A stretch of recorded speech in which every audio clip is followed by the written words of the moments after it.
মা আন্টি আমি তো টাকা পয়সা দেখে বিয়ে করব না।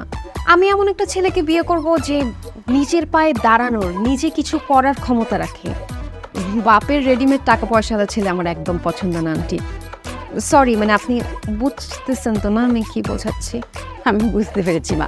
আরে শোনো, আমি তো ছেলেকে চাকরি করতে দেই না। আমাদের ফ্ল্যাট আছে, বাড়ি আছে, এত ভাড়া পাই, টাকা পয়সা এত, ছেলে কেন অন্যের গোলামি করবে? কিন্তু তুমি যদি এখন চাও মা, আমার ছেলে দেখবে 7 দিনের মধ্যে চাকরি জোগাড় করে ফেলবে। আমি তোমাকে চ্যালেঞ্জ দিচ্ছি। আন্টি আপনি কেন যে এত ভালো? আমি আপনার ছেলেকে এত কথা শোনাইছি, আপনার জায়গায় আমি হলে তো আমাকে ঘাড় ধাক্কা দিয়ে বাসা থেকে বের করে দিতাম। কি যে বলো না তুমি মা, কিসের ঘাট ধাক্কা থাকি? আমি হচ্ছি পুত্র দায়গ্রস্ত মাতা, আমাকে তো পাত্রীভাবেই খুঁজতে হবে। মা তোমাকে তোমার খুব পছন্দ, আমার ছেলে একটু চাকরি জোগাড় করো, তখন তোমাকে আমি বুকে জড়িয়ে আমার ছেলের বউ করে ঘরে নিয়ে যাবো। তখন কিন্তু তুমি অমত করতে পারবে না। ঠিক আছে, মিষ্টিগুলো তাহলে তখনই দিয়ে এখন নিয়ে যান। আরে কি বলো, অল্প একটু মিষ্টি আইসক্রিম এনেছি, তুমি খাবে? বিয়ের সময় তো মন মন মিষ্টি আসবে বাসায়, তুমি এখন খাও আইসক্রিমটা খেয়ে। কিন্তু ঠিক আছে, আসে না? ওকে।